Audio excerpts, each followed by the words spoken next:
Welcome to the Oil and Gas Report, brought to you by Katch. I'm your host, Rob Hislop. We have moved all our equipment out of our Edmonton-based studio and have headed over to Vancouver. We're in this city for the Globe 2012 conference. Now, in case you're not familiar with it, it's something that's actually been around for quite a while. It started back in 1990 and goes every 2 years. What it does is it brings together leaders of industry, all sorts of people from various industries, and they're talking about trying to make the world a better place. We've been fortunate enough to land a lot of interviews, corporate executives, international agencies, urban leaders, financial executives as well, government policymakers, as well as environmental industry executives. Of course, being from Alberta, we've got a lot of oil sands representation as well. And again, this is the Globe 2012 conference. It's held in March in Vancouver. The theme this year, building a sustainable economy for the 21st century.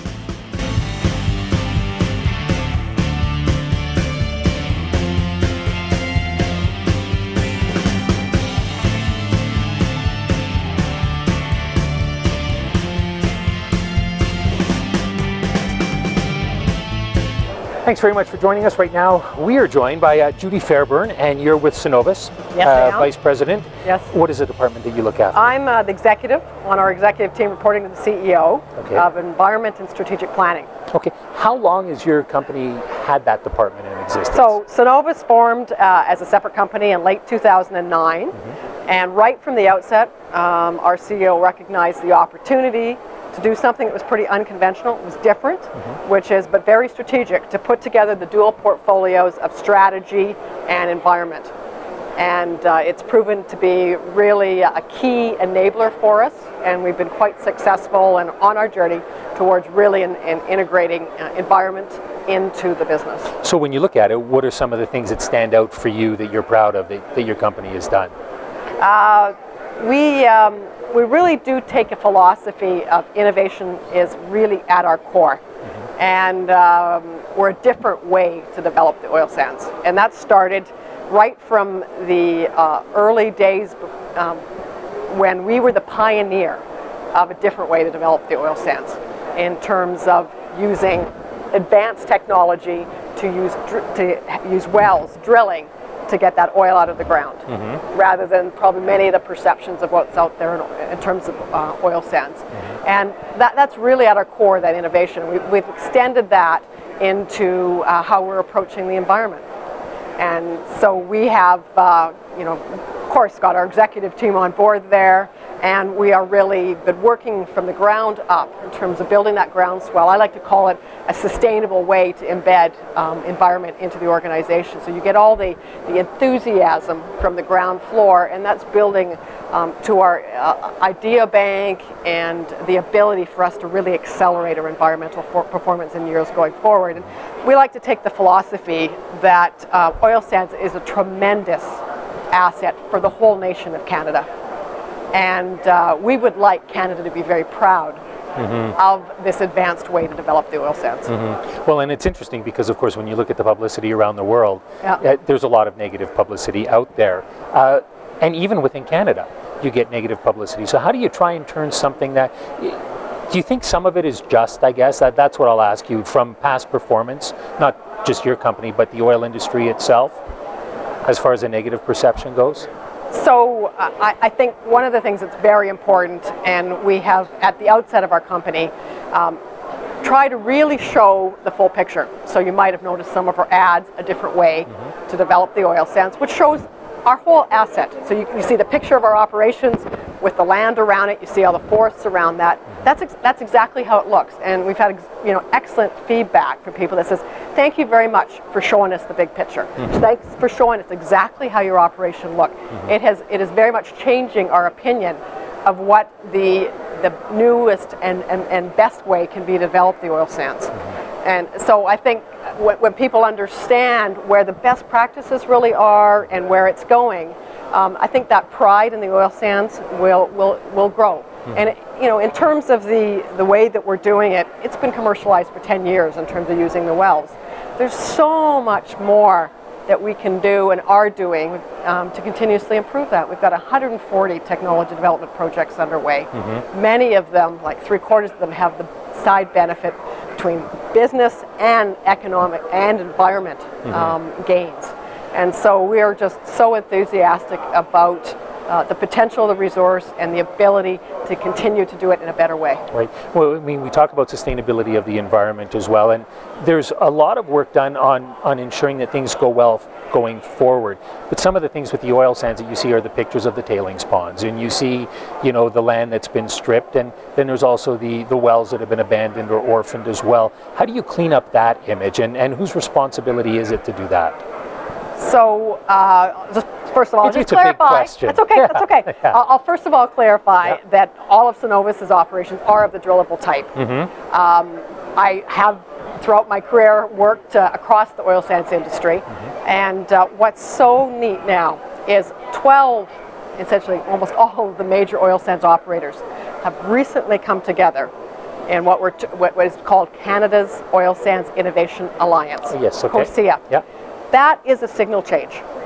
That is the industry saying, we want to take leadership, we want to work together and share our best practices and really accelerate environmental performance for the long-term benefit of the industry.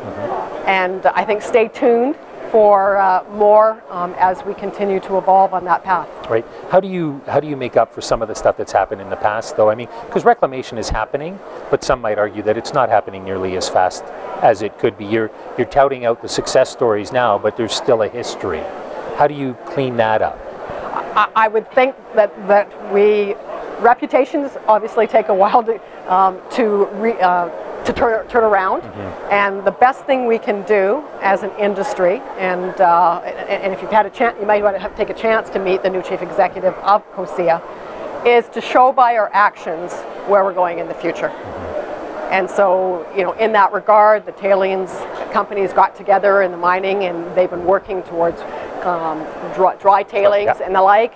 We're building on that model as an industry to now extend that to water, greenhouse gases, land, and adopt the best practices between the companies to really try to accelerate environmental performance. You've been in the industry for a while, as you said. Is it the type of industry that looks at new technology that might be able to protect the environment or might be able to protect worker safety, that sort of thing? Is it something that you would jump on now, maybe faster than you would have before? Because often these things are always high cost originally before you actually see a benefit, and that can sometimes slow people down in making their decisions. I would say that there are a number of opportunities that offer a win-win for the environment and for business. And increasingly we're seeing in the firms in the industry that they see environment is integral to the business. So again, I think we're going through a period here of great evolution and signal change. And I think where we'd also like to see it go is, I don't look at the oil sands and clean tech as two solitudes. There is tremendous opportunity, you know, with the trillions of dollars that are going to be spent in the oil sands over the next couple of decades, to use that as a launching pad to integrate in the potential of clean technologies. Okay.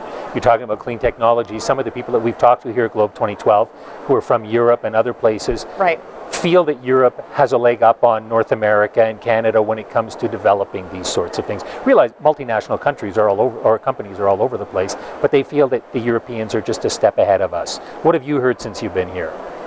So, some first-hand knowledge. The Cenovus has an environmental opportunity fund, and we invest in entrepreneurs that have technologies that will improve the environmental profile of our existing operations, as well as we're quite interested in what could be very disruptive technologies for the future. And we've invested in different companies, two of them actually here in the Vancouver area.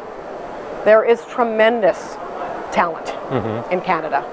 And we have talented products, obviously. Talented products and ideas. We have nothing to apologize for. I think we can be proud in Canada of the magnitude of our oil sands resource and the potential to develop it in a clean fashion. But would you agree with these people who think that Europe is just a little bit farther ahead when it comes to clean technology, looking after the environment, sustainability? Do you believe that?